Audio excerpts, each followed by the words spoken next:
this meeting to order at 7:01 p.m. Welcome to the January 26th, 2023 electronic meeting of the Environmental Commission. This meeting is in accordance with executive orders from the governor to effect social distancing and mitigate the spread of the COVID-19 virus. We intend to conduct this meeting similarly to an in-person meeting. However, please be patient if there are technical issues. Public comment will be via telephone only. To speak during any of the public comment opportunities, please call 1-88.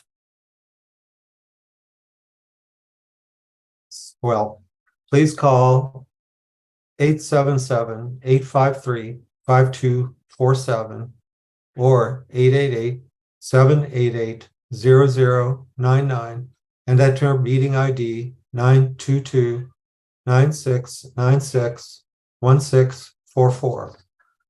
Again, that's a toll-free number, 877-853-5247 or 888-788-0099 and enter meeting ID 922-9696-1644.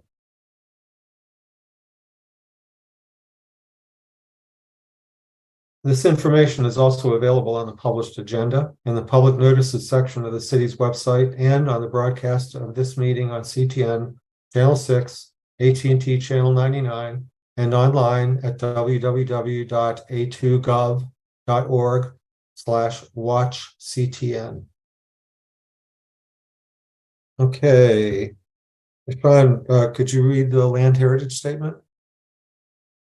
Sure, thank you. I acknowledge that the land the city of Ann Arbor occupies is the ancestral, traditional, and contemporary lands of the Anishinaabe, including Odawa, Ojibwe, and Badewadmi, and Wyandot peoples. I further acknowledge that our city stands, like almost all property in the United States, on lands obtained, generally in unconscionable ways, from indigenous peoples. The taking of this land was formalized by the Treaty of Detroit in 1807. Knowing where we live, work, study, and recreate does not change the past, but a thorough understanding of the ongoing consequences of this past can empower us in our work to create a future that supports human flourishing and justice for all individuals. Thank you. Could you start the roll call? Sure. We will start off with Councilmember Ackman. Here in Ann Arbor. Great, thank you. Chairperson Brown. Here in Ann Arbor. Thank you. Commissioner Callawart. Here. Thank you. Commissioner Dale. Here in Ann Arbor. Thank you. Councilmember Dish. Here in Ann Arbor. Thank you. Commissioner Gibb Randall. Here in Ann Arbor. Thank you. Commissioner Graham. I'm here in Ann Arbor. Thank you. Commissioner Gruber. Commissioner Marson. Here in Ann Arbor. Thank you. Commissioner Mirsky.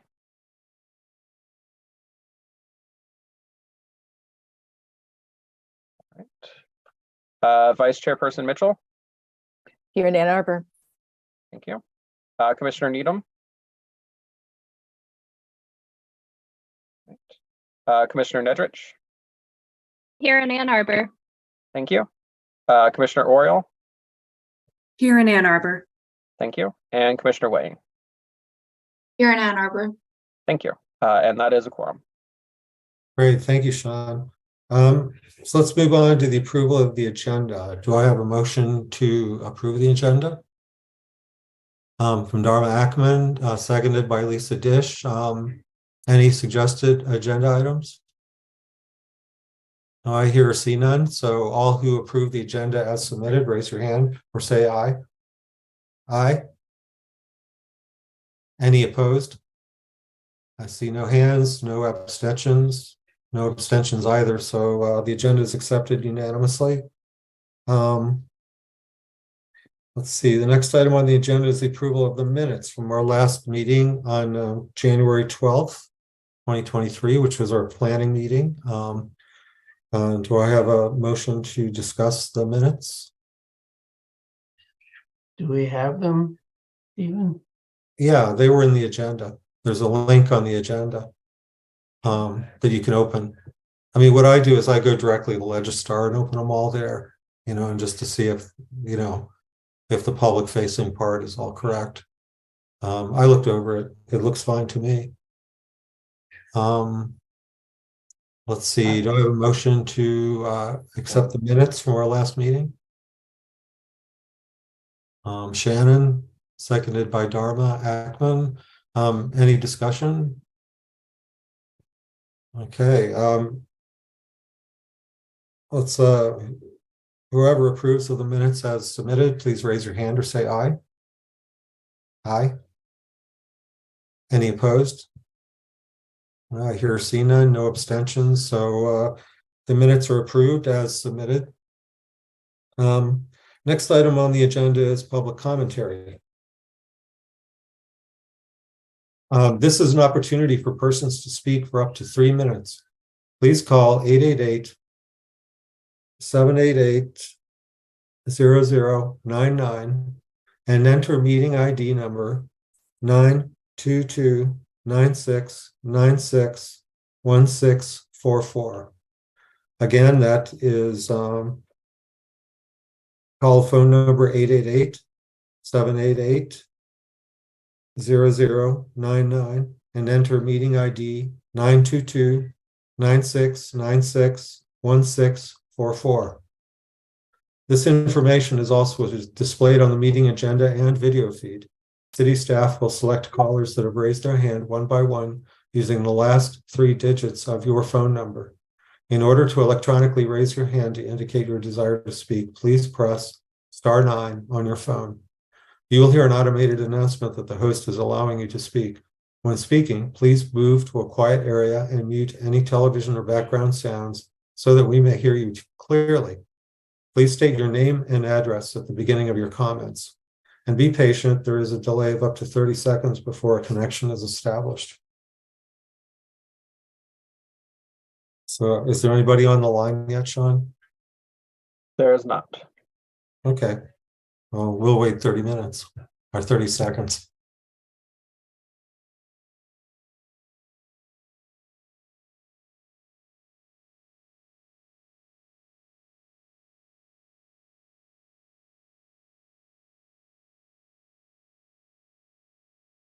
Is there anybody there yet, Sean? There's not.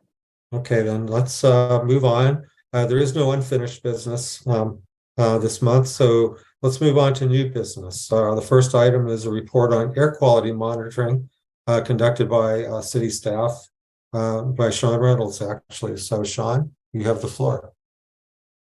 Great, thanks, Steve. All right, I'm going to go ahead and share my screen for the presentation that was sent out as an attachment as well.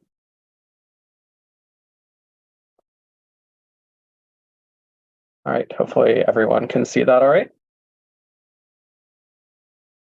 All right, not hearing anyone say that they can't, so I will assume they can. Oh, yes, I can see it. I can see it. Perfect, thanks. All right, yeah, so I am going to give a brief report on the air quality monitoring work that we have started in the Office of Sustainability and Innovations, and talk a little bit about some of the data that we've gathered so far. So as a little bit of background, in A20, Strategy 6, enhance the resilience of our people and our place. One of the actions that is outlined under that strategy is to implement sensors to monitor heat, air quality, waterways, flooding. Specifically, this action calls out collecting data and using sensors to proactively understand risks and mitigate vulnerabilities. And it also says that we should use real-time information to help protect the public from acute and chronic disruptions.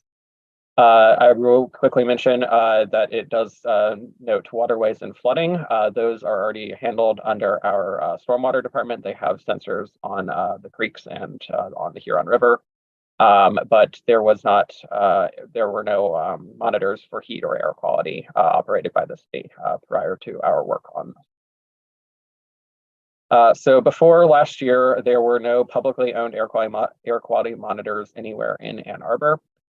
There are some privately owned air quality monitors, including some that are purple air monitors. If you have a purple air monitor, all of the data that comes from that is publicly available by going to their website. So there was publicly available data from these privately owned sensors, but purple air primarily only measures particulate matter. It doesn't measure many of the other pollutants that we can see. So there really was not any publicly available data on any of those other pollutants. And in fact, the closest publicly owned monitor is actually in Ypsilanti. And then there are also several over in Detroit. Those are all operated by the state of Michigan. So why did we feel that was important to start monitoring Ann Arbor's air? Why did we put this as a strategy in the 820 plan? Well, our network of air quality monitors is going to provide us with real-time air quality data that is going to allow us to manage acute and chronic air quality events. So we're going to be able to see when we have air pollution that might pose a risk to human health, and let folks know when that is happening. It's also going to help supplement our carbon emissions information that we are gathering with our greenhouse gas inventory that we do annually. So these sensors do measure carbon dioxide. I'll go through everything they measure later, but that is one of the things that they measure. So it will help us to see, to supplement the information we have on carbon emissions in the city. It's also going to allow the Office of Sustainability Innovations to track changes in air quality that are associated with the implementation of our 820 strategies. So I'll show you a map a little bit later of where we're monitoring, but one of the stations is in the Bryant neighborhood that, for those who don't know, is the neighborhood that we're working with to try to make them the first fully decarbonized neighborhood in America. So we're doing a lot of work in that neighborhood, and we want to see if that work that we're doing is having any impact on the air quality there. So that's one of the reasons we put an air quality monitor in that neighborhood. All of this data that we're gathering is also going to be able to be used for research. That is both from the city staff side and also anyone else who wants to do research. So this could include the University of Michigan professors or students, be able to access the data for research purposes. And then also we want the data to be fully transparent and accessible by anyone, which will help to increase public awareness of health threats related to air quality. So what are we monitoring? Well, we are using AQ Mesh sensor suites. This here is a picture of what those look like. The ones that we have are entirely solar powered, and all the data that they get is transmitted to us by cellular networks. So they do not have to be plugged into anything, which is really convenient for being able to place them. We can put them pretty much anywhere as long as it gets enough sunlight to power the solar panel that charges the battery that it runs off. The ones that we have are measuring a few different things. So they're measuring particulate matter. I mentioned this earlier as something that purple air, the purple air monitors measure. Particulate matter, for those who aren't familiar, the easiest way I have to kind of visualize it when I think about it is if you think of dust particles in the air, those are a type of particulate matter. They're much larger than most particulate matter that we're concerned with. But if you think of anything that's not a gas that's floating around in the air, that's particulate matter. And that's measured at two different sizes. So anything less than 2.5 microns and then anything less than 10 microns. The different sizes just have different impacts. For example, smaller particles are more likely to get into folks' lungs and potentially cause issues. And then we are also measuring gases. Those are carbon dioxide, as I mentioned earlier, also carbon monoxide, nitric oxide, nitrous oxide, or nitrogen dioxide, sorry, sulfur dioxide, and ozone. And then, as I mentioned earlier, we also wanted to be monitoring heat. So these also have a temperature sensor in there, as well as relative humidity sensor and an atmospheric pressure. So where we're monitoring, right now we have 3 different units that are up. The first of those is at the Ann Arbor Farmers Market in Carytown. We put one here because there are a lot of pedestrians out and about in that area for the farmers market on market days, as well as for the other shops in the area throughout the week. But there's also a lot of roads surrounding the area and a lot of vehicle congestion. So we wanted to see if there were any potential health impacts to pedestrians in that area due to vehicle traffic. The second one that is up is at, as I mentioned earlier, the Bryant Community Center. Again, we put that up to keep track of any changes in air quality in relation to 820 programs. But also that neighborhood is an area that is more likely to experience air quality issues. It is very close to the interstate, as you can see here from the map. It is also very close to the landfill, which is down in this area, and very close to the airport that's over in this area. So it has a lot of potential sources for poor air quality issues. Excuse me, Sean, could Yep. you, I'm sorry to interrupt, but John Mirsky is trying to get in and I think you might see him waiting. Yes, thank you so much. I will you. promote him to panelist.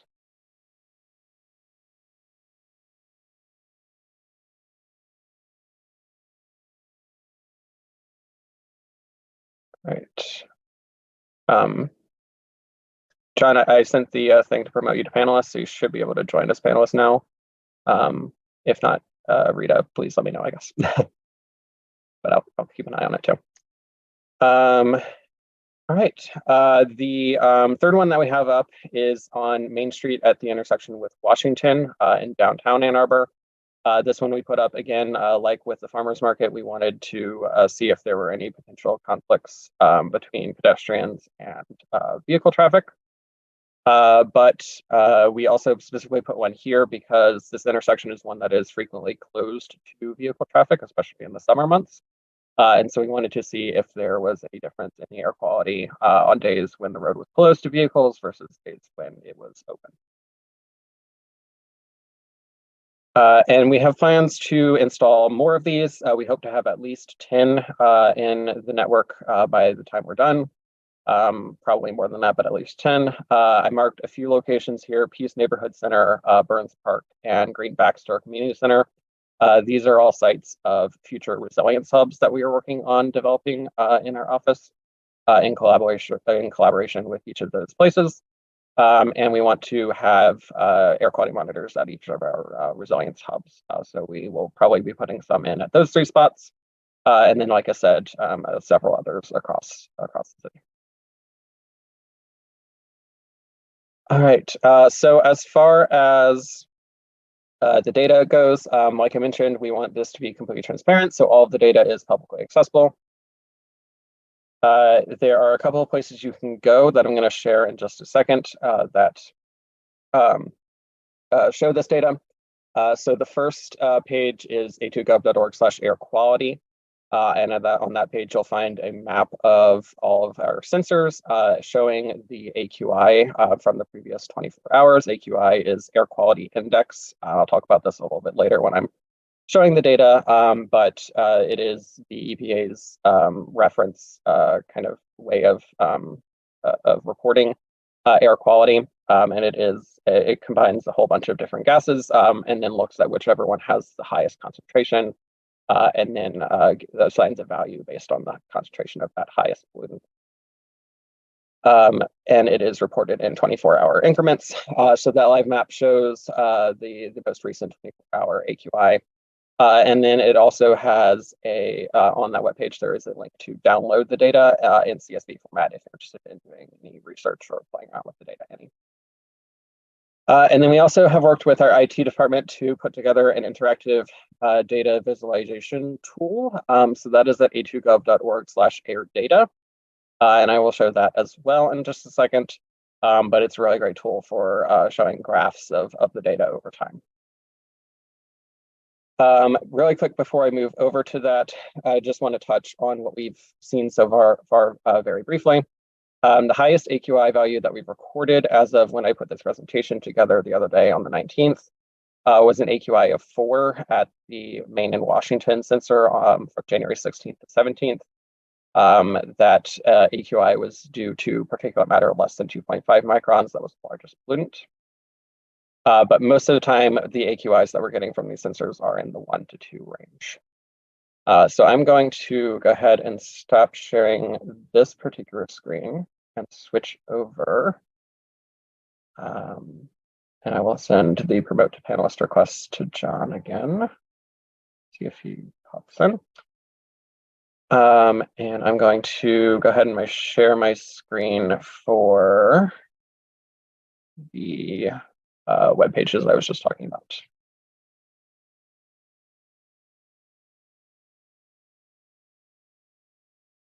All right. So this first page is the slash air quality page that I talked about first. So you can see here that we have that live map I was talking about. So each of these dots is one of the sensors. So we have Bryant down here showing an AQI of 1, also an AQI of 1 at the farmer's market. And then you'll see the Maine Washington one, again, that AQI of 4. To give a little bit of more explanation about the AQI levels, I'll go ahead and open this. So this is a table from the EPA. So you can see there are 6 different levels of AQI, ranging from good to hazardous. Levels 1 and 2, good and moderate.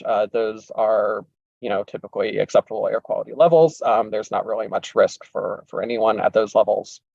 Once you get to an AQI of 3, you have some risk to members of sensitive groups, so folks that have asthma, for example, or other respiratory illnesses. Once you get to an AQI of 4, then members of the general public might start experiencing negative effects from prolonged exposure. And then 5 and 6, you get to very unhealthy and hazardous. So as I mentioned earlier, most of what we're seeing is in this AQI 1 of 2, which is good. But we are occasionally getting these 3s and 4s. So we are going to start working next on a way to make sure that we can make that information not just available, but that we can actually alert folks when we're reaching these AQIs that we want to let folks know about. So I will pop back over here really quick and show that here is also the link to download that raw data and CSV form that I mentioned earlier. And then I am going to pop over to this tab. So this is the other website I was talking about. So this is the one that is /air data at the end.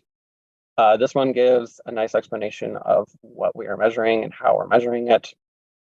So again, it lists those pollutants that I mentioned earlier. It talks a little bit more about the AQI. So AQI is actually calculated using 5 different pollutants. So that's ozone, particulate matter, carbon monoxide, sulfur dioxide, and nitrogen dioxide. And like I mentioned earlier, the pollutant that's at the highest concentration determines the value of the AQI.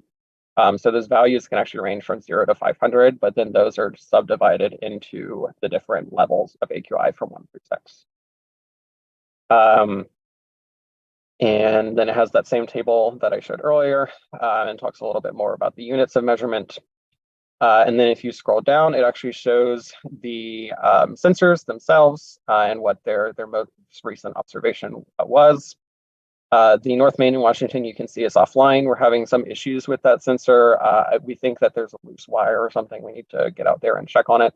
But it keeps kind of going offline for a little bit and then coming back online. Most of the time when it comes back online, it backfills all the data that was collected while it was offline, which is good. But occasionally we have lost a little bit of data from that one, so we have to get out there and see what's going on there. But the other 2 you can see are actively reporting. And then if you come down here at the bottom of this first tab, there is the daily AQI. So again, this is the AQI over each 24-hour period at each of the sites.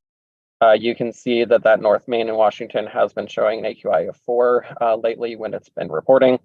But the other 2 sites, you can see that the AQI has been 2 or less the last few weeks at least. There's another tab up here for pollutants. So this one shows individual pollutants over time. It takes a little bit of time for the graphs to load sometimes. But this first one shows all of the different pollutants at any given station. You can actually change which station you're looking at. If you click on this little arrow over here, it opens the sidebar. So you can see right now we're looking at the farmer's market, but I could change that to one of the other ones. And then also you can actually change the time range to, right now I think we're set to the last 10 weeks. Yeah, it shows the last 10 weeks, but I could change that to something else. But for right now, we'll just look at this one. So this is the farmer's market over the past 10 weeks. You can see this bar up here, this horizontal line. That is representative of the AQI of level of 3 or higher. So again, 3 or higher is when we see potential health effects to folks. So we want to know if or when these sensors are reporting an AQI of 3 or higher. So we have that line there to really demonstrate to folks whether the pollutant concentrations are high enough that they would be equivalent to an AQI of 3 or higher. And then if you scroll down, you'll see that each individual pollutant has its own graph. This, in this case, separated out by the 3 different sites. So again, you can see that particulate matter less than 2.5 was what was causing the AQI of 4 or higher at the Maine and Washington. And here you can see the Maine and Washington is the orange graph. So you can see that it quite frequently got over this point, which would be an AQI of 3. But and nowhere else is it really peaking over that. And if you look at all of the other pollutants, they don't ever get to a point that they're high enough that it would be an AQI of 3. And then we also have carbon dioxide and nitric oxide down here at the bottom. Those are not involved in the AQI calculation. So they are not scaled to AQI like the rest are. I think I forgot to mention that, sorry. But these other ones are scaled. So the data is relative to what AQI value that concentration would give you. But these ones that are not involved in the AQI calculation are just the raw data with the raw units. And then finally, we have a weather tab here, which shows the temperature, relative humidity, and atmospheric pressure. Again, at each of the 3 stations. So like here with the temperature, for example, you can see that severe dip that we had around Christmas time. And with that, that is a brief overview of what we've been doing and what we've seen so far. So I will go ahead and stop sharing. And I see hands. So Steve, do you want to kind of moderate, or do you want me to just call on folks? No, go ahead, Sean. You can handle the Q&A. Okay, great, thanks. All right, I see Anne's hand first. Hi, thanks for this presentation. I was just a little bit confused about the numbers there, the AQI. You showed the scale with the green and the yellow and the orange, and it had like the green was like 0 to 50. Mm-hmm. And then you said AQI of 4, and I wasn't clear how those correlate to one another. Yeah, so the AQI is a little tricky. There's a complicated calculation, but I'll try to simplify it.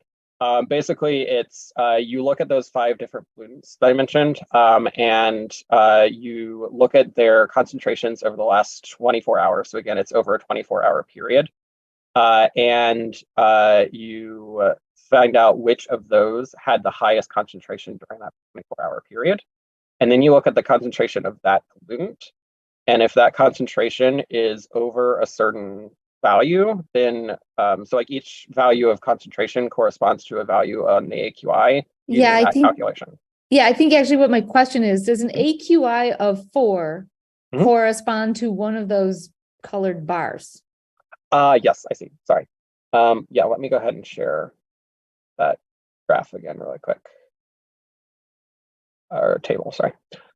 Yeah. Yes, so an AQI of 4 would be this 4th level here, unhealthy red.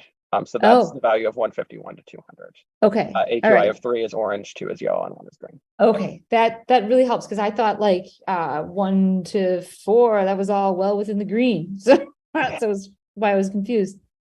Yeah, sorry about that. Yeah, and then my next question is just then, like, it's wonderful to like, you get these numbers, but then you're like, okay, why do we have such high, small, fine particulate in the air at Maine and Washington streets? And so what do you, what's the next step then? How do you determine what's causing that? Yeah, definitely. So like I said, our next step definitely is figuring out how we're going to get alerts out to folks. But we are also looking into figuring out what the causes are. Particulate matter typically is from cars burning fossil fuels, engines burning fossil fuels. It's what's released in car exhaust. So we expect that particulate matter is likely coming from traffic at the intersection. But we definitely need to figure out how to do some digging to figure out exactly what is causing it. And if it is vehicle traffic, then maybe we have some evidence for reducing traffic in downtown. All right, Commissioner Gabrandel, I see your hand. You're muted. Sorry about that. And I had the exact same question as you did. And I think to avoid confusion in terms of have the page and all that kind of thing, if you just, I don't know if that colored kind of row diagram is yours or from somewhere else, but somehow indicating the AQI in relation to that would make it just a whole lot more clear for people being able to navigate that whole system, because you're sort of intimating it based on the color, but that would be really helpful, I think, for people just to user friendliness wise to be able to make that more clear. Mhm. My other question is, do you measure volatile organic compounds or VOCs through this program or not? No, that is not something that's measured by the sensors that we got. Okay. It's just something to, I don't know, it just depends. You have to choose, I guess. There's a spot in Ann Arbor in West Park where there's a place where the creek comes through, and it is, you walk over it and you have to hold your breath. It is so strong when it's raging out of that thing. And we've talked to people at the city before. It means water quality testing. It's like nobody seems to want to take it on, but it's so distinct, and so many people from that neighborhood know what's going on with it. And it would be a way to be able to kind of acknowledge like what's happening in certain hotspots of areas. So I guess that sort of relates to climate, and that it's, it's clearly some sort of gasoline, some sort of oil, something. Leaking is obviously a problem. That's an issue with water quality too. And, maybe we can talk about this more with the water quality group, but there's different ways of being able to detect that stuff, and air is one way, right? So it's just something to consider, I guess, in all of this too, is, and I get it that you can't measure everything. And I think it's cool to see what you are measuring. But it's just something to consider as an issue that happens in all over, but definitely in a few spots in Ann Arbor. I've noticed it quite a bit before. So something that I think the public notices. A lot of these things we don't notice unless it's whatever, asthma rates go up, or somebody who's really sensitive may start reacting, that many of us can pick up if it really stinks of gasoline or oil. So it's something to consider. Thanks though for your work. This is interesting to see. Yeah, thank you. I appreciate that. And I will say that the sensors, unfortunately, they can only fit so many, actual sensors in each monitor. So we kind of had to pick and choose, but we do have the option of for future monitors to switch it up and change other ones. If we have a spot where we know we specifically want to measure VOCs, for example, we could easily get one that would measure VOCs. So I appreciate that. Thank you. All right, Commissioner Oriole, that's your hand. Yeah, thank you for the presentation. I just wanted to make sure that I understand how this system does its measurements. So you mentioned that OSI collects the highest value over a 24-hour period at each system. Is that correct? Yes. So the monitors are actually, they're collecting data pretty much continuously. I think it's every 5 minutes, every 10 minutes, something like that. We actually get a data ping. But for the AQI purposes, that's calculated over a 24-hour period. So we're actually taking that data and then we're getting the 24-hour average for each pollutant and then putting that into the AQI calculation.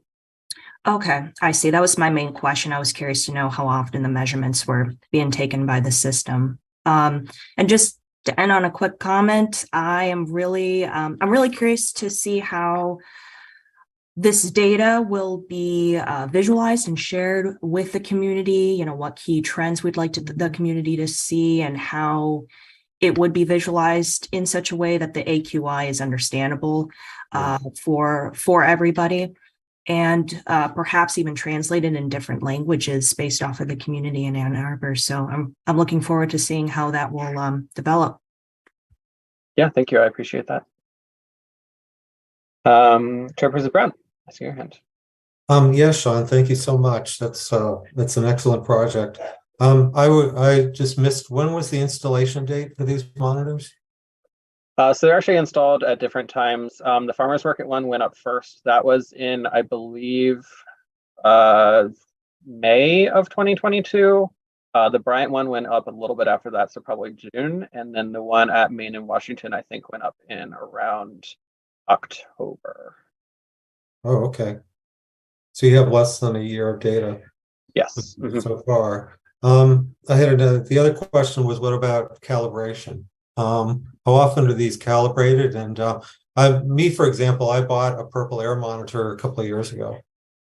So I think the Ecology Center has been using these devices more in Detroit than in Ann Arbor. So I was wondering if the city, if there was a way people could maybe calibrate their purple air monitors against the city's air monitors, and how the city's air monitors are calibrated against the EPA's more elaborate gear. Yeah, great question. And thank you for bringing that up, because I actually forgot to mention that the data we're collecting is these monitors are not considered to be EPA reference monitors. So it's not considered to be accurate enough for EPA use. But we do, they have been calibrated against an EPA reference sensor that is over in Detroit. I forget which part of Detroit. But we went over to one of those and we put these up next to it for 2 or 3 weeks and took a look at the measurements and compared them to kind of calibrate it. So it has been referenced next to an EPA sensor. And the company, I believe, recommends to do that once every 2 years, something along those lines. So we'll be frequently taking them out there to recalibrate them. Okay. And folks are welcome to bring their sensors to one of our sites and calibrate them against ours if they'd like to. Okay. Thank you. Yeah, thank you. Councilmember Dish.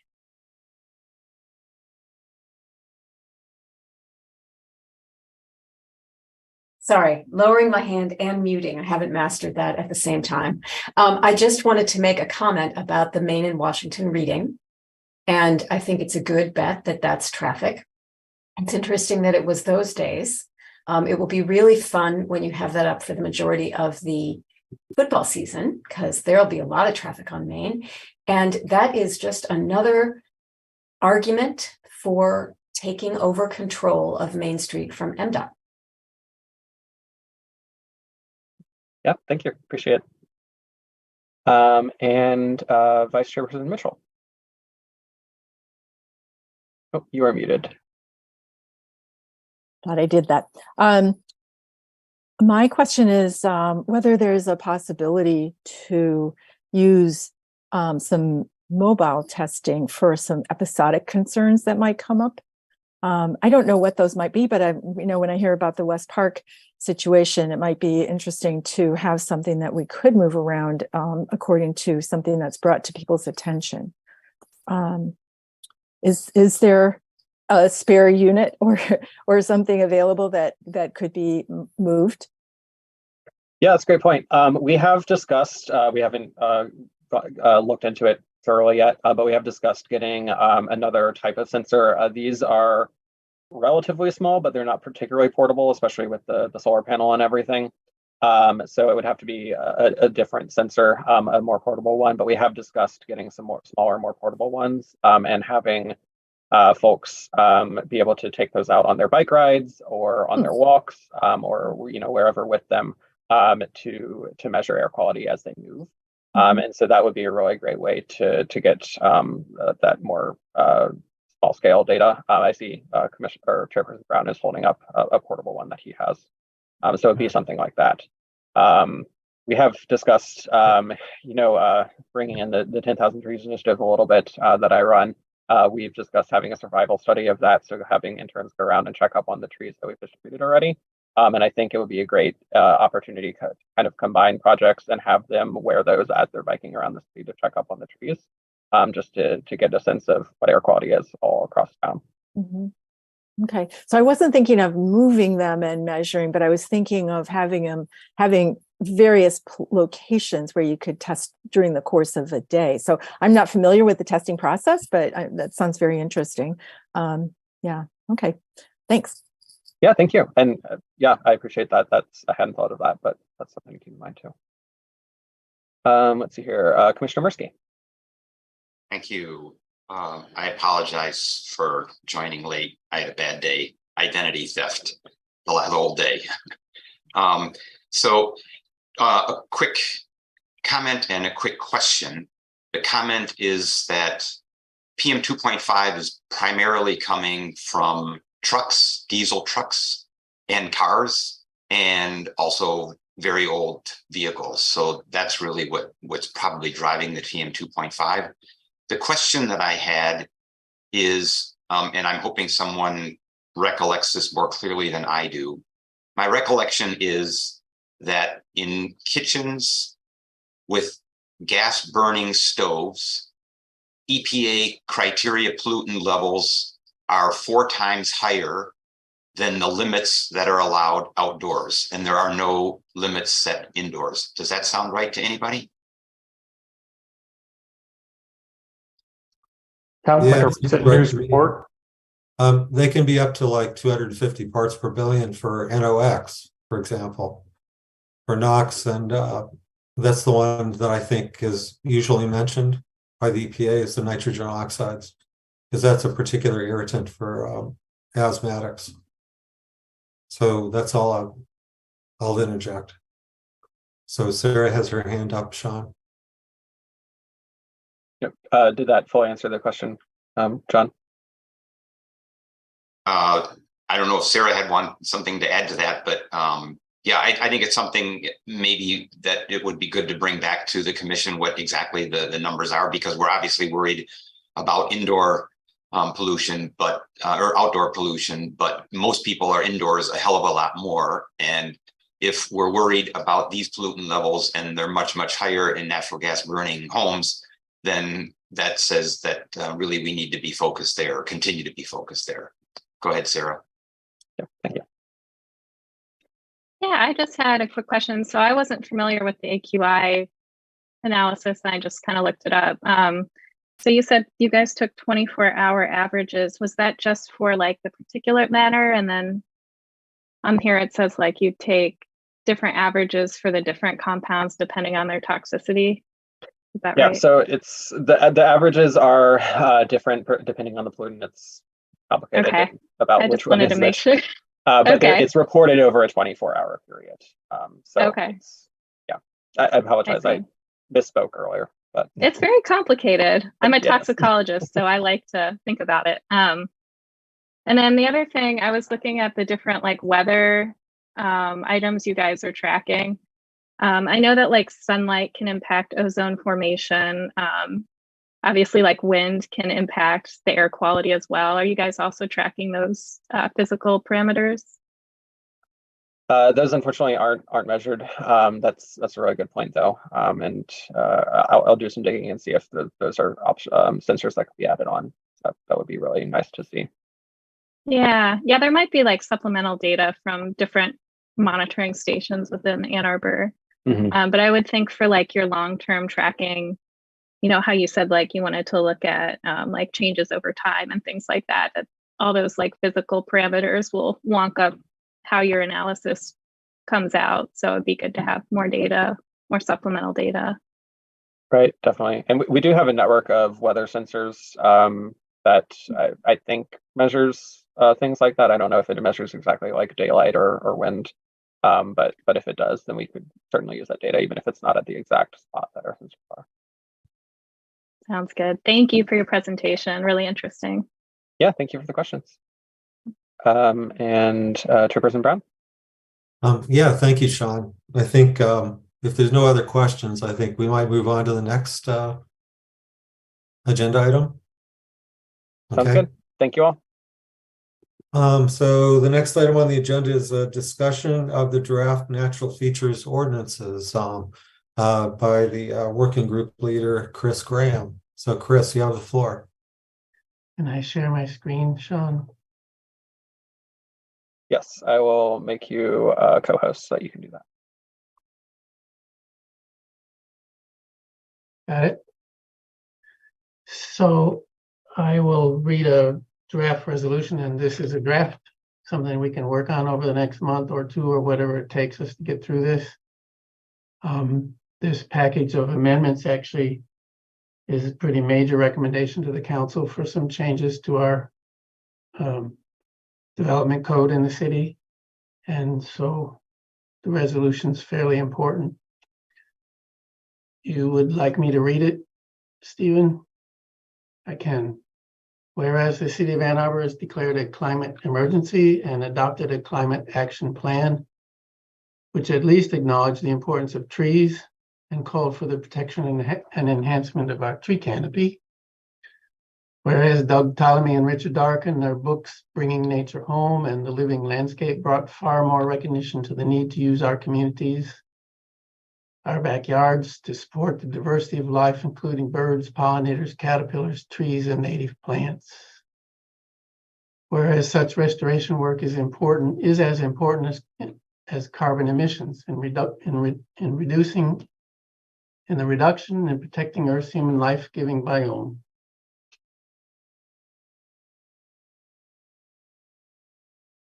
Whereas Ann Arbor is fortunate to have natural areas of public and private woodlands, especially native forest fragments that are our own refuges of native species. They are models of native ecosystems we can bring to our backyards. Whereas we are fortunate to have a natural areas program in our city, which for 25 years has worked to restore and sustain the diversity of native species on our natural areas. Their work can guide our efforts. Whereas for 20 years, protections for our natural features in the city have been part of the site planning process for development, which has indeed reduced loss of natural features. Whereas it's vital to protect as many old trees as we can, especially natives, they sink the most carbon and recharge the most rain to the soil. Whereas the original natural features amendments were adopted in the early 2000s, much has since been learned and now more is needed. Therefore, be it resolved that the Environmental Commission recommends to Council that these new proposed draft amendments to the Unified Development Code be accepted, then promptly sent to the Planning Commission and planning staff for review and consideration.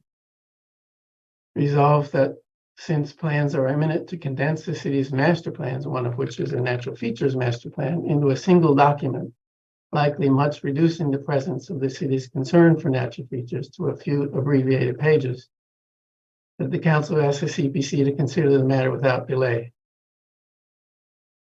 Resolve that since these matters involve issues not generally or fully in the wheelhouse of planners, that the planning staff along City Forester be asked to collaborate with members of the Environmental Commission and its Natural Features Committee to work on changes as may be important to them. Resolve that council asks the CPC and planning staff to concurrently begin work in collaboration with the EC and the NFC on a best management practices handbook. Resolve the CPC be asked to transmit the revised proposed amendments to the Attorney's Office for review at the earliest possible date, again with request to them to review without delay. Resolve the Council asks that the Attorney and final CPC and EC review of the proposed language, that recommendations be made to Council to adopt these changes into code. Resolve that the final draft language be brought back to Council within this calendar year. I will move it. I hope someone will second. I do not intend that we vote on this evening. There is much discussion, and I hope suggestions and changes and other people to consult with before we have a final package to send up to the council. I don't know if it'll be next month. I would hope, but if it's two, that's okay. Before we have a final vote and send it up to council. Okay. Yeah, I hear the sense of urgency, Chris, and I would agree with it. It's a complicated package. It looks like you've ordered things in a very logical way. So are the resolve clauses like prioritized in terms of the order of things that you think need to be done to go through the city's process, the planning commission and the staff and council? The attorney's office. Some are easy. Some of these sections are easy amendments. The landmark trees, which becomes landmark and heritage trees section, is more complicated because we're adding a new natural feature, and that's heritage trees. These are native trees that have a certain threshold of size And the mitigation requirements, the cost of taking them is increased from what just the simple landmark tree was, doubled actually. Most complicated of all is the woodland section. When we originally wrote these amendments, we didn't do anything special to protect woodlands. That is to say, the same mitigation requirements that applied to trees in woodlands. And what's become clear over the last 20 years is that our native forest fragments are extraordinarily important to us. They are a serious component of the scenery of the city in fall, especially when the colors turn. They are, as I've said, are refuges of our native species. They are a facsimile of the ecosystems that existed in Ann Arbor in 1824 when Europeans arrived here and began to take the place apart ecologically. Right, right. You're preaching to the choir here, Chris. I think though, I assume that that a certain number of the city's offices have already reviewed these suggestions, like parks, natural features of city forester. The Natural Features Committee works for the Environmental Commission. You guys are the first. There are some people that have contributed clearly, but there's been no formal review throughout the city yet. Okay. Sean, you have your hand up. Yeah, just an opportune time to note that I did get a request specifically from NAP staff, but I'm sure there are a lot of other staff as well that would like to review these before it goes on to council. So just wanted to put forward that I did have a request to have staff review it. I'm hoping that will happen, and Thank we'll you. begin to send it elsewhere myself tomorrow or Monday. Okay, do you have a list of offices you'd like to send it to? And are you anticipating like a kind of sign-off process? Like the different departments could just check off whether they're perfectly satisfied or mostly satisfied. That's probably more properly done by the planning commission and the planning staff, who have a lot more anchors in. Again, the Natural Features Committee doesn't work for the city, it works for the Environmental Commission. So our job is to pass it on to the council and for the council to trigger the review process. But informally, and to try to get the language improved before it even goes up to council is a good idea. So we'll do what we can. I agree. I just remember what we went through over the chapter 40, the Title 3 chapter 40 revisions. I still haven't seen it back yet. That's correct. So Shannon, you have your hand up. I'm a little confused about the order, because it seems like are you thinking that it would go to city council so that it can then be reviewed by these others, or that it would go to these others? It seems like city council is the last step that gets worked into city code. The Environmental Commission is advisory to the council. We have only one route that we can take our recommendations, and that's through the council. Goes there first, then the council disposes of it how they will. Hopefully they will send it through the process, which goes down to the planning commission and the planning staff. We don't have any ability to ask the attorney or the planning commission directly to do things. Okay, so it has to go. Bylaws of the Environmental Commission. So your hope is that we get a bunch of staff input so that it can have kind of a vetting essentially. Have those things satisfied. They can have it now or later, either way. I just doubt that city council is going to pass this without they won't pass it. Changes and things like that would need to happen. They get a resolution here which asks them to send it onward and put it in the process formally. Yeah, okay. And so Steve, when you've done the other ones, is that what it's gone on to city? Like you had staff do it first and then it's going into city council and then it's going back to the attorney, or like how is that working with the other chapter that you all are working on? It's prudent to pass things through staff. It's just to get their input. But you know, Chris is right that we need to our resolution needs to be addressed to council to instruct the city manager, the city administrator to do something. So that should be you know, more specific in the resolved clauses. Yeah. Okay. Maybe listing the departments that we think should review this package and what order they should be reviewed in. That's my feeling.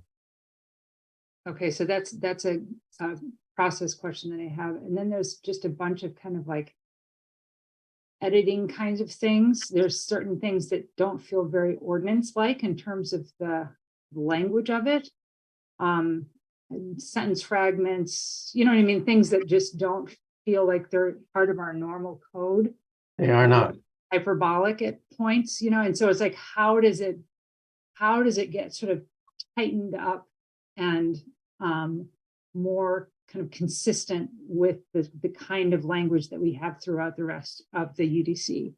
So because it seems to me that there needs to be a level of editing first on that and with that, and then it goes to staff rather than having them, you know what I'm saying? Like it's a huge effort that you've taken here. I mean, it's admirable. But it's a massive effort with all kinds of interlacing. You know, this is something that I work in, you know, frequently with my job outside of environmental permission.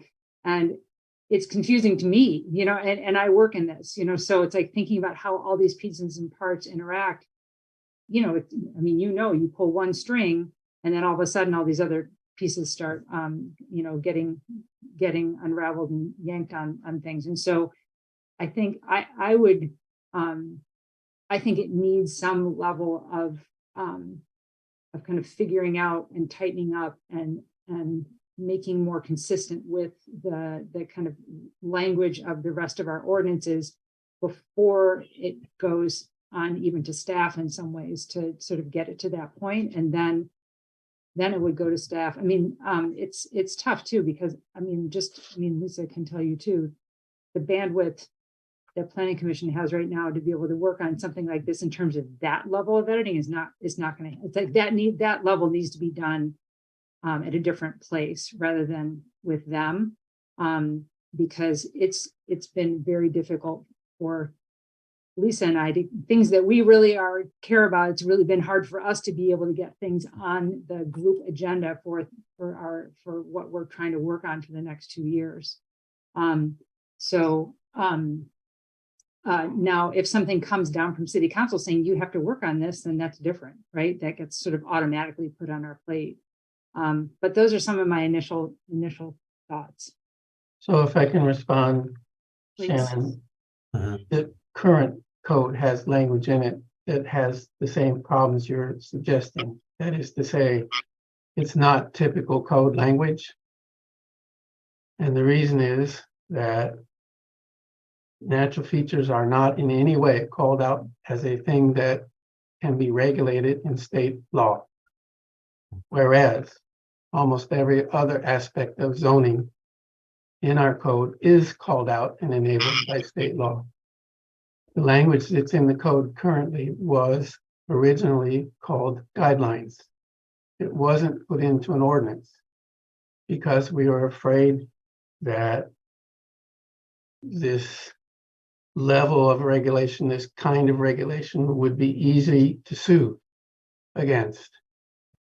What was happening back then was we would have major projects happen that would tear down a lot of trees and fill in wetlands. And the public would rise up and say, no, you don't.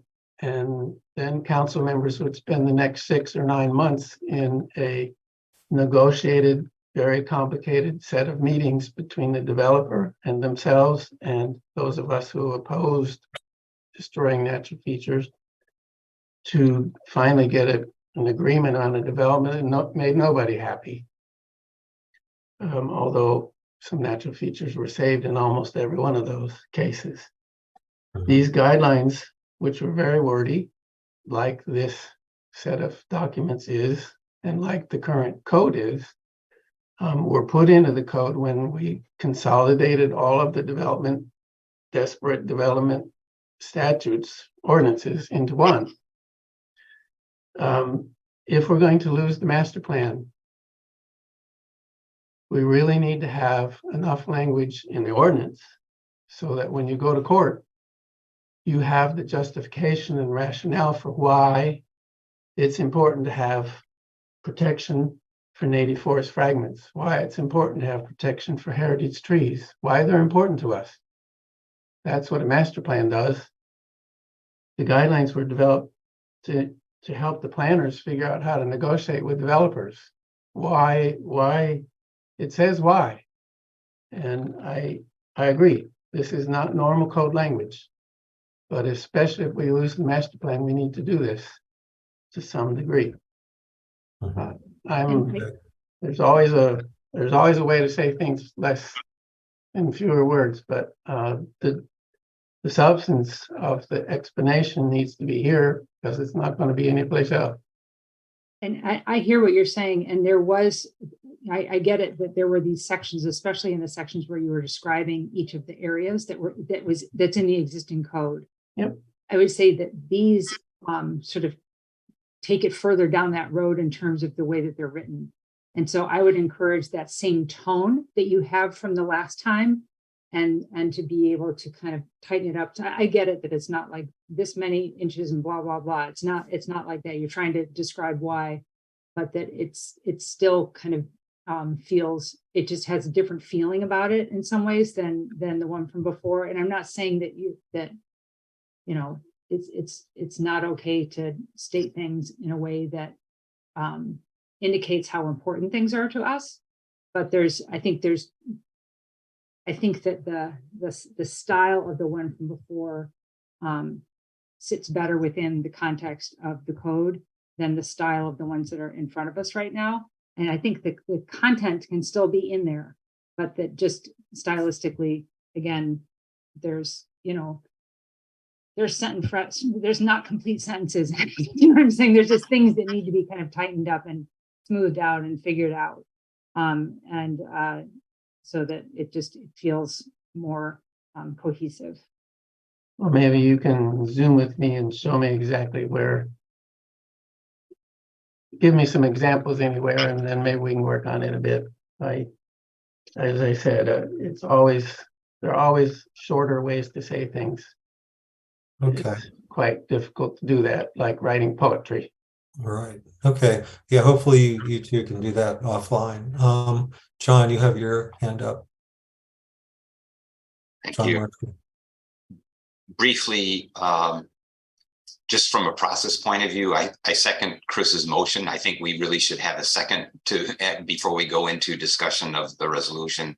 So at least from a process perspective, we have that on the table. So there's a motion and a second, and now it's open for discussion. Secondly, I just want to affirm some of the things that Chris has said. It's at least been our understanding. So Chris and I and Wendy Carmen have been the ones working on this off and on for probably the last 2.5 years. And our sense was twofold. First of all, that maybe three things are worthwhile stating. That we were a little bit more verbose than probably what is appropriate, with the sense that having language in ordinance has proven in multiple court cases around the country important, because it really sets the justification for the ordinance, and then the ability of the municipality to defend the ordinance or the code.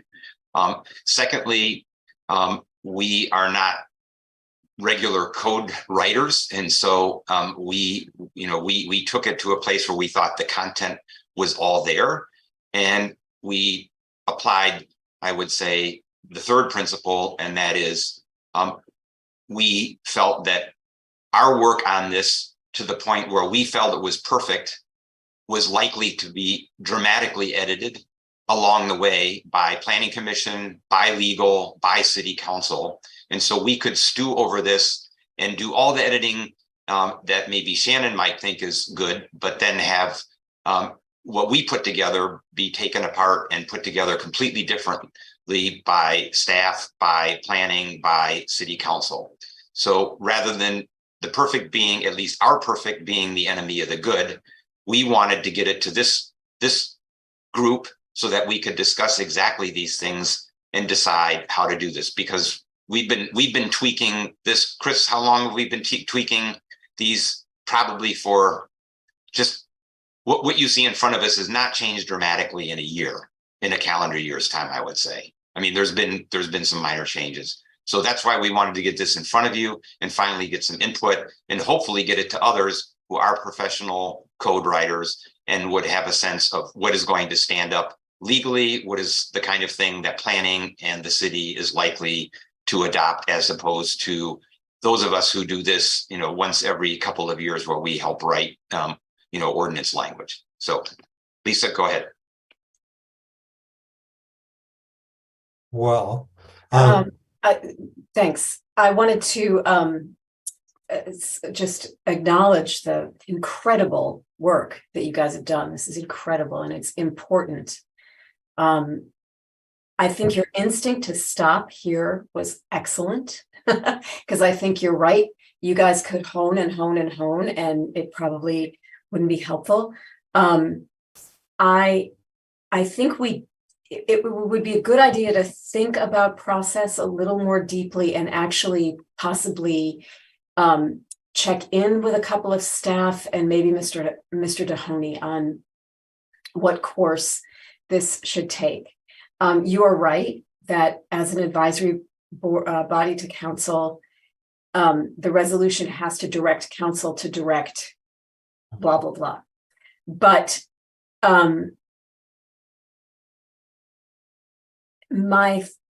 I think that as I've seen these things that come out of commissions to council, usually they don't even get voted on, they get bounced right back to staff and then back through the appropriate commissions. So, and typically, and this is enormous, and it's a multiple departmental effort, right? This is going to take, the planning people, the legal people, and some of the, the grounds people, the people who approve forestry. Yep. Yeah, exactly. Right. So that is really hard to do in the city because it's very hard to get them to coordinate their efforts and their schedules and their attention. So I don't know which staff group should get it first, but I think that it does not make a lot of sense for Environmental Commission to vote on this and send it to council before there's been some staff input on it. But I say that tentatively because I think the best thing to do is to check in with staff and Mr. Dahoney and figure out where it's going to fit. And just a couple of words of caution. The planning department is about to get, all engaged in the comprehensive plan. So there, for a large project like this is going to be there. I don't know what kind of staff capacity there would be right now. So and the OSI staff has a lot of work on its plate as well. So I don't know where it would fall in its priorities. So I think our best bet is to try to figure out how staff wants to treat it. And then in terms of formatting, it is really helpful if you're modifying a section and not just generating all new stuff, to have a redlined copy. That is the way we are used to seeing things on planning. And it is really hard for anyone, whether planning commissioner or even staff member, to receive a document that says we're modifying something, but it doesn't show the text that's being proposed to be eliminated and and so that at a very minimum would need to be done before this even went to staff, because that's asking, too much for them to see modifications that they don't know what the baseline was. So I would definitely recommend, as Shannon did Commissioner Gibrandal did some editing first. And in the meantime, we can do some nosing around and see how staff and the city administrator would like, to get this treated. And the other thing that flew on my head earlier was, and of course, council is about to go through the budget process. And so there's not going to be a whole lot of room for anything as huge as this until after the budget is settled. So that's kind of where we are. But I think that there's some room to get this in shape. So there's some lead time while your key actors are busy with other stuff. Okay, anybody else wish to make a comment? Raise your hand. Or John Callowart. Yeah, echoing what others have said, thank you so much for all the years of work, it sounds like, that you've put into this. I'm wondering if you can help, by my understanding, by like, what's the scope of this? I mean, this is not my area, but I'm trying to understand, are we talking about everything within the city? Are we talking about city lands? Are we talking about private lands and developers? Who's impacted? My sense is it's everybody, but I just wanted to hear a little bit about that. For the moment, it's anyone who has to go through the site planning process for a project in the city, which is all commercial projects and anything larger than a single family, 2-family house project. This is a site planning. All of the UDC is a site planning process. So this is for projects like Concord Pines on Earhart Road. Or the Hey, John, you have your hand up. Quickly, Chris, I don't think you included it in your resolution, but there was a resolution passed by city council, albeit a year and a half, 2 years ago, directing the administrator and city staff to provide support for review of these types of ordinances, if I recall correctly. Chris, can you share the language with us? And I don't know if because it was passed so long ago, if it's even relevant anymore, because obviously priorities and staff capacity and everything else has changed in the meantime. council members have changed. There were two really that were important. One, maybe 5 years ago, that asked the Environmental Commission to review the status of the natural features ordinance in Ann Arbor. We don't have one of those. We had a set of amendments like these are to various chapters in the code, the wetlands ordinance, the development ordinance, chapter 57, and the second one, and we did that, and it was a multi-page legal-sized document that came up to the Environmental Commission maybe 3 years ago, maybe 3, I guess. The second, more recent council resolution was to ask the Environmental Commission to do more to protect heritage trees. The third thing that happened was climate change arrived in Ann Arbor at long last. And we decided we had a climate emergency, and Mr. Dark and Mr. Talamy's books arrived at the printers, really indicating how important the connection between sustaining species on this earth of ours is to what we do in our backyards. And the four things put together resulted in the ideas that are embodied in these four ordinances, which is to tighten the mitigation requirements for taking especially large and old trees and taking native forest fragments, and another category, qualified urban woodlands. We have a seriously nice, not native, but nice woodland on a property that's being developed. So there's some motivations. Commissioner Dale, you have your hand up. Yeah, I have a follow-up question about the scope. So I understand that it wouldn't apply to single family residences to, someone removing trees on their own property.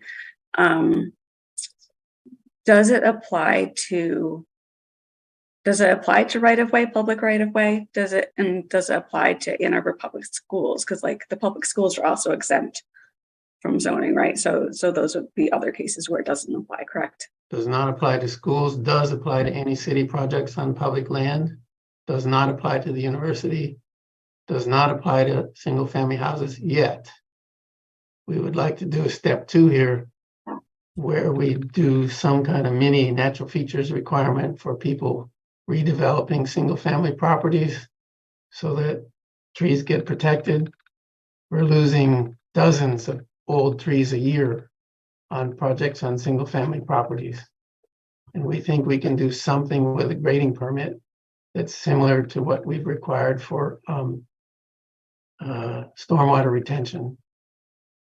Yeah, I can say I've seen it in my neighborhood like crazy, you know, between just the removal of trees on the lawn extensions and people removing things on their own yard. It's the landscape of my neighborhood has changed significantly in the last couple of years as far as tree canopy cover. Well, again, the entire thrust of the way this works is not to have a permit to take a tree. It's not to say no, yes or no in every instance of every tree. It's to give performance standards.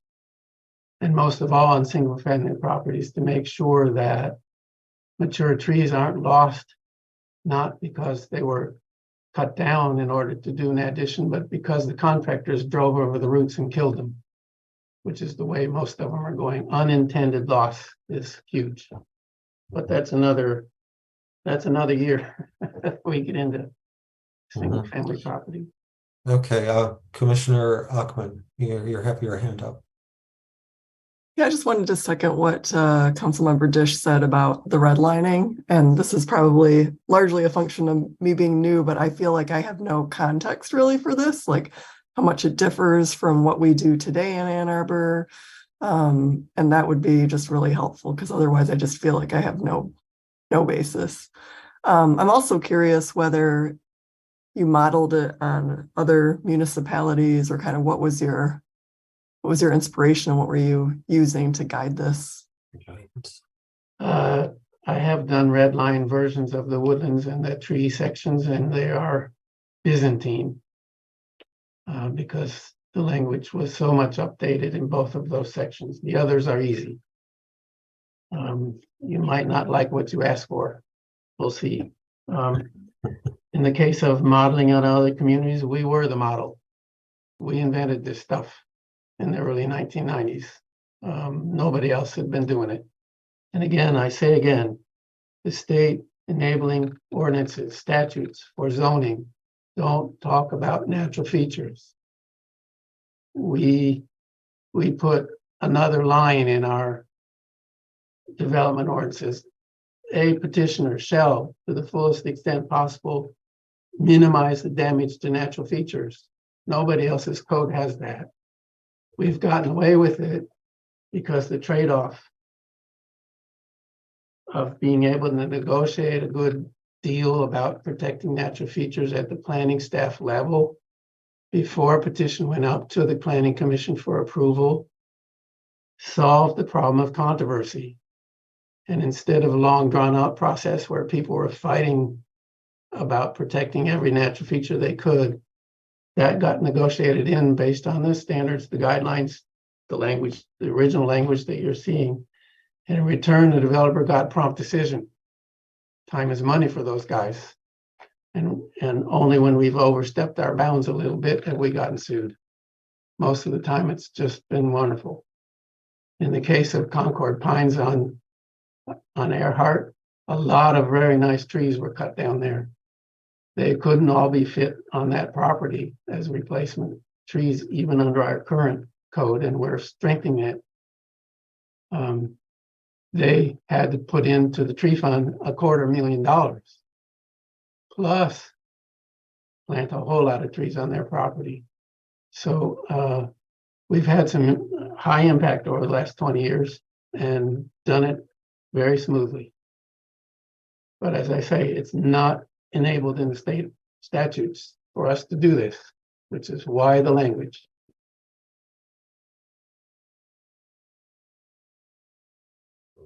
Okay, so does this need to be maybe emphasized in more detail in the city's policy agenda with the state legislature that whatever reforms in the UDC code should either allow more local control or to maybe explicitly add natural features protections? Well, I did look at that document and it's really a big mouthful as it stands. Sure. Goodness.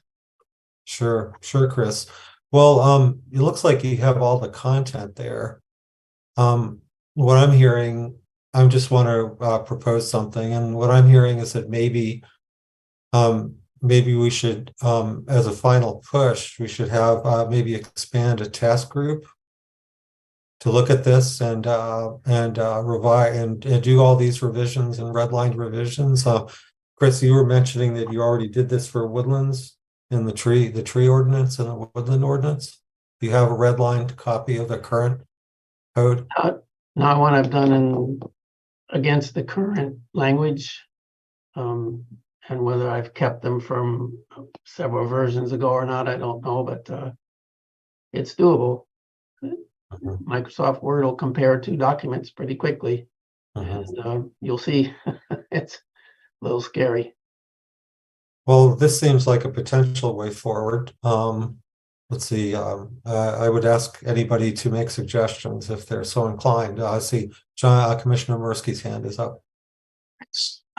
If I think we could get support from Tiffany, I forget how to pronounce Tiffany G. Well, I think whatever her last name is. Sorry, that would be great. And I don't know that she is going to be all that wrapped up in some of the other kinds of things that planning and council and things like that, budget, the kinds of things that both Councilmember Dish and Councilmember Ackman and Commissioner Gibrandel mentioned. And I think her support would be, don't you think, Christopher, really helpful, at least in the interim? Well, she has been, and maybe Remy will help too. Yeah, but I mean, she hasn't sat in on recent meetings in probably, I don't know, certainly months, maybe a year. She is a set of these documents, however, and asked for them.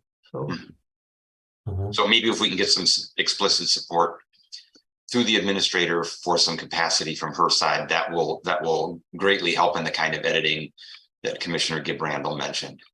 Well, and we can do the redlining and things like that. It would help to have a planning staff member too. I mean, the buzzsaw is going to be there. Okay. So, so are we thinking about recasting this resolution to City Council that they recommend that the city administrator carve out a certain amount of time from Tiffany G and somebody from the planning department? I commit to a certain amount of time over a certain period of time to get these drafts in shape for further consideration by council. If you want to do it informally before we send drafts to the council, that's fine with me. It probably takes the chair of this commission or a council member to make the informal, to open the informal doors. The words in our charter for the Environment Commission are pretty black and white. We environmental commissioners work for the council. We have no standing in the city otherwise. Yeah, that's our formally. So, Commissioner Ackman, you have your hand up. I'm new here, so I'm going to be also asking Councilmember Dish. I mean, we have our staff person here on the commission, Mr. Reynolds. It sounds like he's indicating that some staff wanted to see it. Does it make sense to have you, Mr. Reynolds, talk to Dr. Stoltz or Mr. Dehoney about how we should handle this at this stage? Councilmember Dish, does that make sense, or as a first step? I think it's great, Mr. Reynolds, that you already reported that you guys wanted to take a look and that NAP wanted to take a look. I think Councilmember Ackman, you and I should speak to Mr. Dehoney. Okay. And have, if he says it's okay, we can then reach out to staff in other sections. And then the department heads or section, I don't know what they're called, section heads, section leaders, they're grad students. They can figure out, they can decide where they can put it on their, you know, their work plans. Priorities. Yep. Right. Okay. And because I think that it wouldn't be very useful for it to come to council before it's been vetted, at least by some of the key staff and definitely the attorneys, because all council will say is we can't even talk about this until staff has seen it, and then the relevant commissions, you know, discuss something that looks more like something that's something that's already been vetted by staff, something that's that, you know. And so this is an incredible, it's more than a conversation starter. It's a remarkable effort, but there are ways that it will move more quickly if we do things in a proper order. So, but that's a conversation between you and me and Mr. Dohoney. It doesn't need to be and shouldn't really be a resolution from the Environmental Commission instructing council to tell staff what to do, because we don't really, they don't like us when we do that. No, they don't. Commissioner Dish, you have your hand up. Oh no. Oh, okay. So yeah, that sounds like an action point. And so meanwhile, what can we be doing to help the natural features working group to advance this in you know, in whatever direction seems appropriate here in terms of just reorganizing the documentation?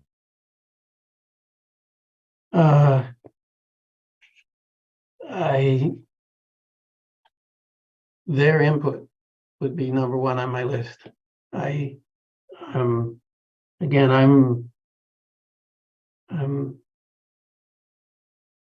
fairly well persuaded that we need more than the normal level of explanation, rationale in the code for this subject area. Again, because there's no enabling legislation at the state level that allows us to regulate natural features. It's not there. There's no defense. You can regulate building heights and density and all sorts of stuff, and that's enabled in the state statute under zoning. Not this.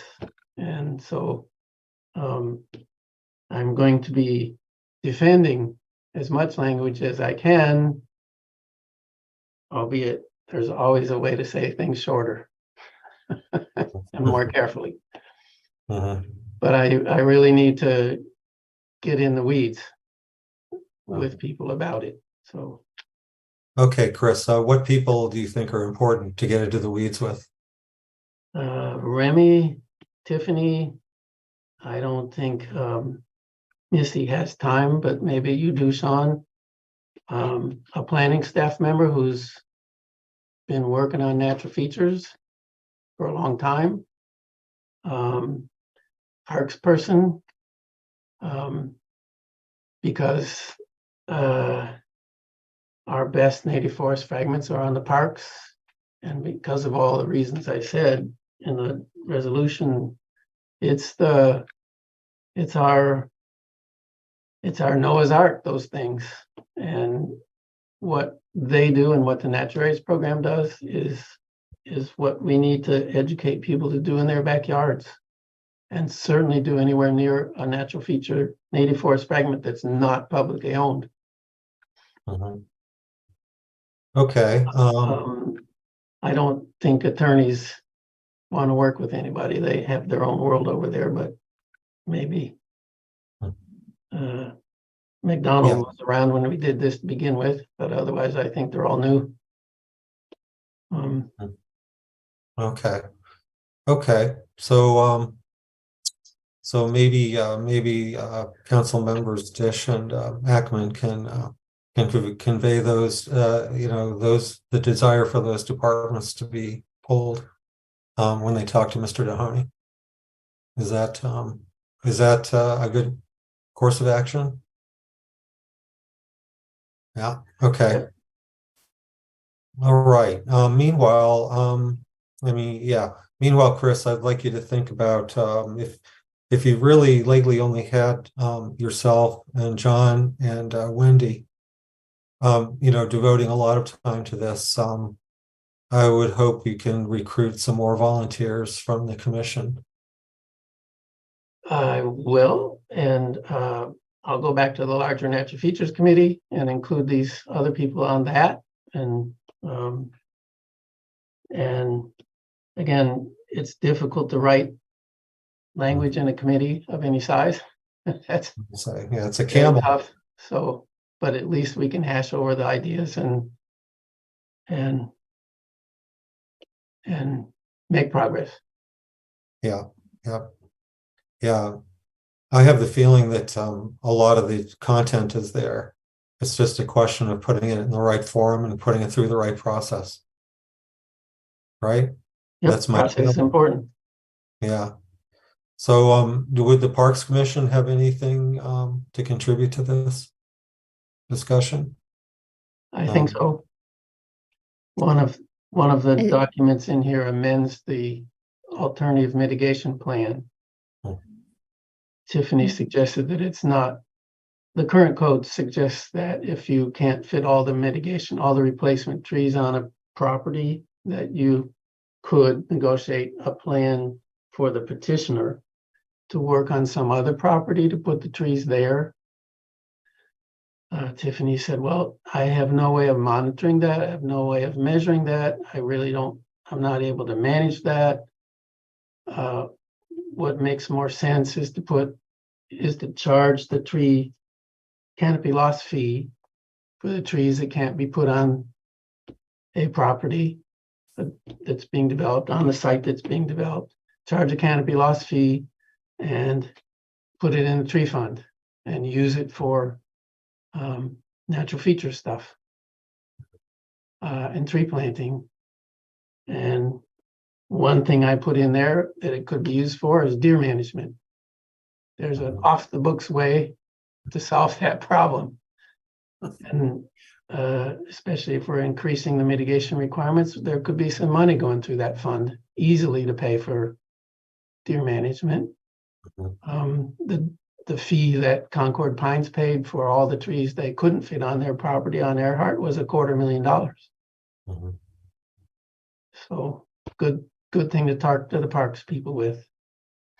And if we don't manage deer, we're not going to have native forest fragments that are any good anymore on the parks. They're going to be destroyed, have been substantially destroyed. Oh, in people's backyards as well. That's so not so important, but makes us mad. Yeah, indeed. Okay, let's see. I think it's been a good discussion. I think we have some action points here that Lisa and Dharma will talk to maybe other council members and Mr. Dahoney and try to firm up a process and something of a commitment for the time required to bring us over the finish line. Lisa and Dharma, I'm happy to meet or consult via email or help or do whatever I can. I'm ready to do stuff. Yeah, I mean, if we're asking for people's time, we got to put some limits or some expectations on that. It will get us over the finish line and not scare people too much. Sorry, right. This is a big deal, folks. There's not an easy way to do it. I know it wasn't easy back in 2000. But it's a core responsibility of this commission. So, all right, if there are no more discussion, we'll close out the discussion at this point. The next item on the agenda is reports from committees, other commissions, council, and chair. So let's start with the committees. Does Natural Features have anything to add? Nope. Thank you. This is a big puzzle here. Appreciate your time about it. And okay. Yeah, I think water quality, we have not met yet. We're going to be meeting soon, so I'm not going to report anything for water quality work group as yet. What about solid waste? John, Commissioner Calloward. Sorry, I hear solid waste and I'm thinking something else. So, not much to update since the last time we talked about our work, although we have reached out to both Anya and Maisie, who've expressed kind of some degree of interest in engaging with the current work around the circular economy. Maisie had, Lisa and I just met just before this meeting. She's got some great ideas about work she's coordinating with others through the Ann Arbor Public Schools. So that was really exciting to hear about. But as I mentioned a couple of weeks ago, our main thing right now is very specific community engagement to help shape what we're doing and supporting the work of the University of Michigan School for Environment and Sustainability students who are wrapping up their work. They'll be completing their project with us in April. Lisa, anything else? Just to specify that what is going to be coming up is a strategy plan for strategy 5, or an outreach plan for strategy 5.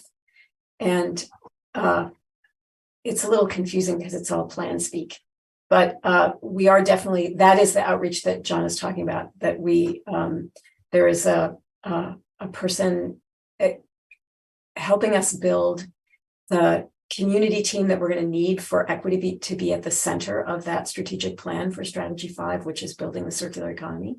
And so we're sort of planning in order to plan, which seems really weird, but I think it makes a lot of sense because the city's normal planning process, though it does value equity, it doesn't really know how to get the right parts of the community involved in a respectful and not empower, that isn't the right way, but powerful way, meaningful and consequential way. And so that's the work that's happening now, and expect, just as we saw tonight, a strategy that's implementing strategy 6, expect over the next year, strategy for strategy 5 to be developed, and that will be really exciting. Great. So pollinators, Rita? Yeah, the pollinator work group has received a message from staff regarding our coming season to address where we were last year with the NOMO May, and we'll be meeting on Monday to have a discussion on directions for how we'll move forward. It may look different, so be prepared for some changes, and we'll keep you posted. But the goals are really the same. The ultimate goal is to support pollinators, to have biodiverse landscapes that support them, and that all along support all the kinds of things that we are all interested in. Well, thank you, Rita. So let's move on to commissions. Energy Commission. We have not met since our last special meeting when I gave it updates, so nothing to add. Okay, thank you, John. Parks, Ann? Hi, Parks met last week. And let's see, we've completed the pros plan process. And thanks for everybody who commented and helped with that. We had an update on the tree line conservancy at our last meeting, and an update from the parks operations staff. That was very interesting how they managed 165 parks within the city of Ann Arbor with just a handful of people. So it's pretty amazing. That's it. All right, thank you, Ann. And then planning. We've had just one meeting since we had our last meeting, and it was one where I had to recuse myself because I worked in the project, but I do know about the project. So this is the Ann Arbor's 3rd fire station, which is over on East Huron Parkway, just where Platte comes down, and it's the first net zero fire station in Ann Arbor, probably in the state, I would imagine. It's got some weirdness to it because the site itself where the fire station sits is really tiny. but it's right next to Scheffler Park. So I'm sure Ann knows all about this because we are taking a chunk of Scheffler Park to be able to expand the fire station onto that. And it's associated, like there's a small parking lot and some stormwater areas and things like that. And so we went through the Parks Commission to be able to kind of swap through some of those things. As a result of that, we're putting in a nice new basketball court on the other side of the creek there, because Mallets Creek runs through there. So there'll be some kind of park upgrades for that kind of trade, that's happening with part of that area that's coming up for the fire station use.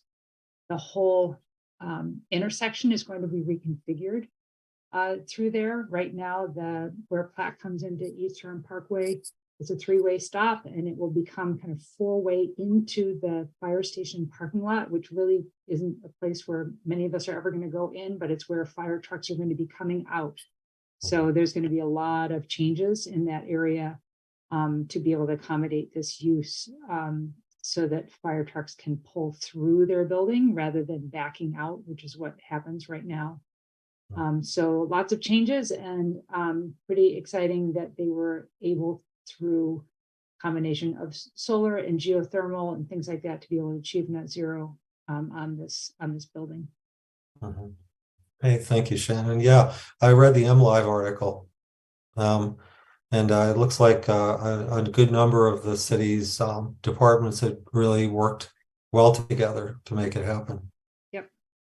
Yeah. Okay. Let's see. Now report from council. Lisa, do you want to go first? Yes, and I'm not sure how far we need to go back in council meetings. And the only thing I can think of that's interesting to this commission, but there may be more if Councilmember Ackman remembers, is that we approved the pros plan. So we're really excited about that. And also just, it is worth mentioning that as exciting as the fire station is, it is as yet unfunded. So if anyone has a little extra money in your checkbook, feel free to send it in. And I don't remember anything else that we've done, Councilmember Ackman, but I missed a meeting, I think. Well, I'm thinking of one that you actually spoke about, and you spoke very well about it. The big rebate that we got from putting solar facilities. I think the prior plan was to basically kind of lease the panels. But now with the new federal tax credit, I think we were able to save $3-some-odd million by changing to purchasing it outright. So that's great for city buildings. Thank you for reminding me. I know we're juggling a lot. So, okay. Anything, Commissioner Ackman, you'd like to add to that, or? No, I would just say I'm happy to start giving reports out from Transportation Commission, if you'd like. I think you said that hasn't been before. We met last week, basically went over what our plans are for the coming year, what we accomplished last year. One of the big activities is the Vision Zero Implementation Committee. So that's our transportation plan that was passed a couple of years ago. We have a subcommittee that's working on the implementation of that with an external consulting firm. And soon they will have a list of prioritized projects that they plan to work on. And I think that's the main thing. Yeah. Okay. Yeah. Thank you very much. Let's see. So now's the time for the chair's report. I'm just going to say that, let's see. First of all, that, that I want to mention that the city's sustainability forums have begun once again. They had one last night that was focused on the circular economy that had Jenny Petoskey and Sam McMullen of Live Zero Waste, and I'm drawing a blank right now. Sarah, I think it was. Hannah Loftus. That's it, Hannah Loftus. So they gave some very good presentations, and there was a really good public discussion, a lot of Q&A that went on for quite some time, till 8 o'clock, I believe, from 6:30. And let's see. So that's all I wanted to say at this point. Commissioner Ackman, you have your hand up. Yeah, sorry, just because you mentioned other things that might be of interest. I'm not sure if people saw this February 22nd forum, Housing and Transportation. What's the climate connection? I think it's going to be at the downtown library from 6 to 8 p.m. Hopefully it's on Facebook. It's in a variety of different places. If you want the invite, I'm happy to send it to you, but it looks interesting and relevant. Oh, yeah, it does. Thanks for mentioning that. Yeah, I think that's being sponsored by the Climate Reality Project. Is it? Yeah. Okay. Ann Arbor Citizens Climate Lobby. Yeah. Okay. So let's see. So the next item on the agenda is report from staff. Yeah, thank you. Most of my items have been mentioned already. I will add on to the sustainability forums that the one coming up in March is on electrification, and the one in April is going to be on renewable energy. So if you're interested in those topics, keep an eye out for those. I also do have a note that OSI and the Solid Waste Department are working with the Bryant Community Center to hold a neighborhood swap day in the Bryant neighborhood on February 4th. So this coming week or next weekend, I believe. And we are looking for folks to help volunteer at that event to help with sorting items that are brought in and distributing items and bringing leftover items that might be left after the swap day to drop-off stations for donations. So if you are interested, anyone on the commission or anyone who is watching this meeting, if you're interested in volunteering at that event, please let me know at sreynolds@a2gov.org, and I will get that on to Hannah Loftus, who is coordinating the event. Okay. So are you asking for donations as well, Sean, or just volunteers to help with sorting at Bryant on February 4th? It is just for volunteers. Okay. And what time is it? I do not have that information right in front of me, but I will bring it up and get back to you in just a second. Okay. All right. Thank you, Sean. So the next item on the agenda is items for the next agenda. So we've had some back and forth. We were anticipating to get a report from the Public Works Department on the solid waste budget and the plans for the coming year and the budget request. We have been told that it would be difficult for somebody to present their plans for next year because a lot of them are still in flux. You know, there's a lot of stakeholders and things. And remember, Sarah Mason came and gave a short review of what they were planning back in October. So, however, the city staff has promised that they will get the financials to us, and we can have a discussion of the 2022 financials and the budget ask as it exists now. So we'll a substantial part of our next meeting will be reviewing these financials and discussing them. That's all I have for the next agenda. Besides, I believe, yes, Chris, you have your hand up. When you're done, I have one map from the C students from last spring to show folks if you want to see it. It pretty well shows the native forest fragments in the city. Okay, and wasn't Ramey going to come in February as well, or was that March? Remy will be in March. Yes, March, correct. No, we have no. What it is we have Keith of the wastewater treatment plant. Yes, is going to talk in February as well. So Keith is going to be Keith. I forgot his last name. Sanders. Yep, he's going to be talking about the wastewater treatment plant. So that seems like full agenda there. We have two major items. I do also, I do also have a request from Heather Seyfarth to present the equitable engagement report at the February meeting. That would be a short presentation if we want to add that on. Okay, yep, we could probably accommodate that, Sean. Thank you. Thank you. So Chris, you still have your hand up.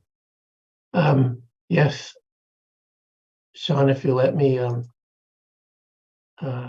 share the screen. Sure. I'll also just chime in really quick that swap day is from 8 a.m. to 4 p.m. There are different shifts, but that's the time frame. Okay.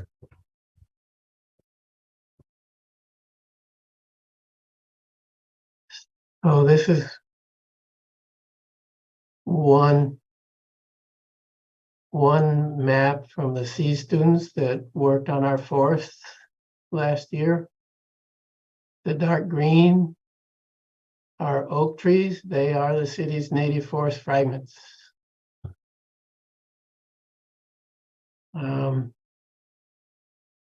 This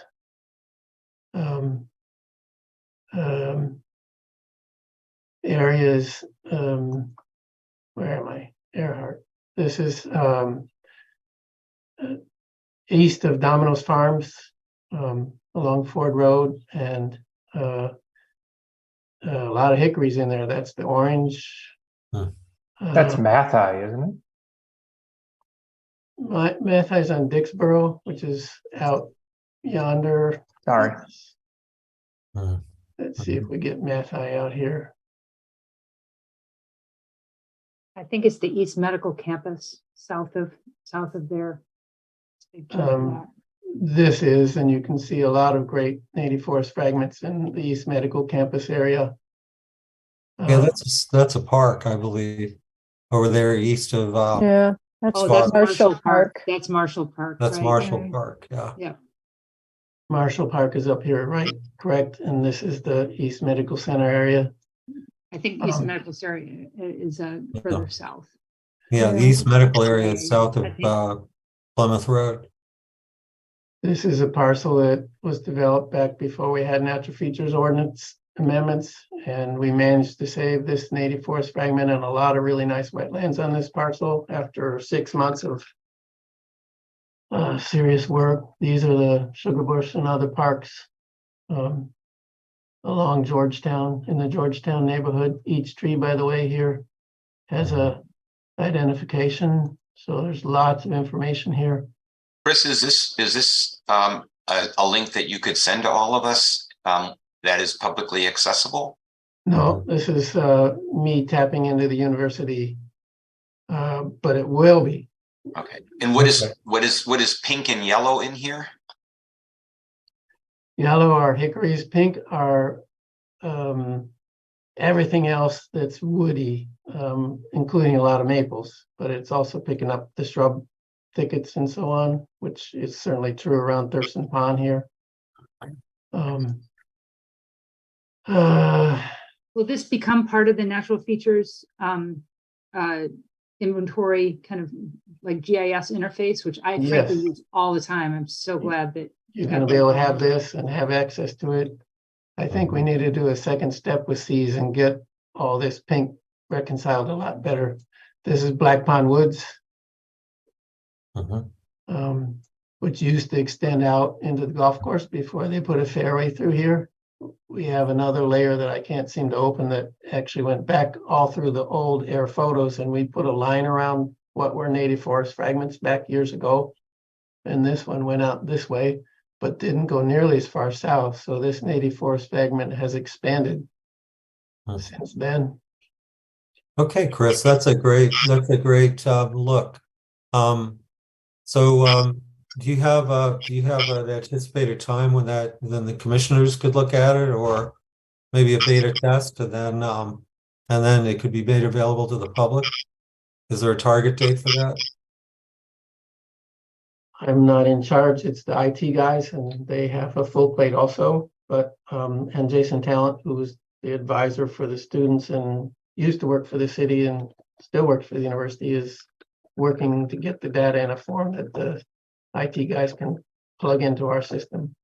It's coming in the next couple months. Steve, you're muted. Sorry. Commissioner Dale, you have your hand up. Yeah, I do. Chris, I'm wondering, because I see that that's some U of MC students, but do Do you know if they're working in cooperation with like Campus Grounds? Because Campus Ground Services has also been working on a massive mapping of natural features and trees and other things. And I hope they're talking to each other and working together and not.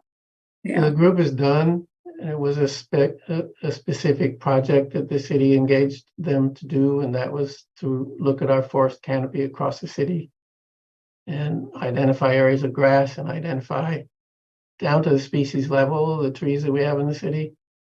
There's a lot more data there that I can't show you. I haven't figured out how to work all this yet, but yeah, maybe we can talk offline about what's involved in that process and see if there's an opportunity to connect it with this other stuff that U of M is working on. it'd be great. And maybe it already is connected. I don't know, but It's worth not, talking about. but the U of M has a lot of native forest fragments that are very important, and it would be good not to build on them.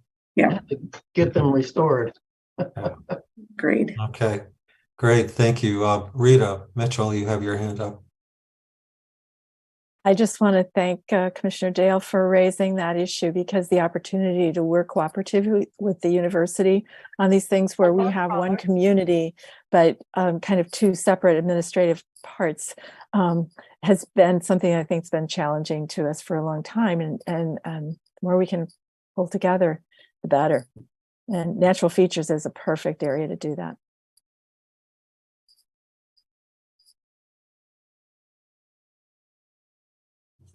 Yeah, excellent. So let's see, let's move on to the next item on the agenda, which is the next scheduled meeting, which is February 23rd at 7 p.m. and it will be online. So this is the next item is the second period of public commentary. So this is another opportunity for persons to speak for up to 3 minutes. Please call 888-788-0099 and enter meeting ID number 922-9696-1644. Again, you call 888-788-0099 and enter meeting ID 922-9696-1644. This information is also displayed on the meeting agenda and video feed. City staff will select callers that have raised their hand one by one using the last 3 digits of your phone number. In order to electronically raise your hand to indicate your desire to speak, please press *9 on your phone. You will hear an automated announcement that the host is allowing you to speak. When speaking, please move to a quiet area and mute any television or background sounds so that we may hear you clearly. Please state your name and address at the beginning of your comments, and be patient. There can be a delay of up to 30 seconds before a connection is established.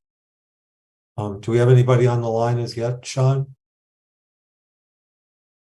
We do not. Okay.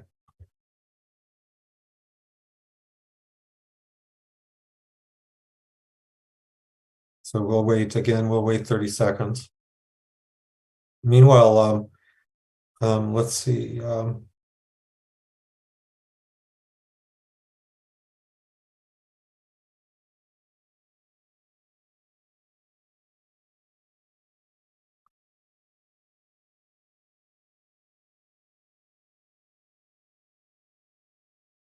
Do we have anybody as yet, Sean?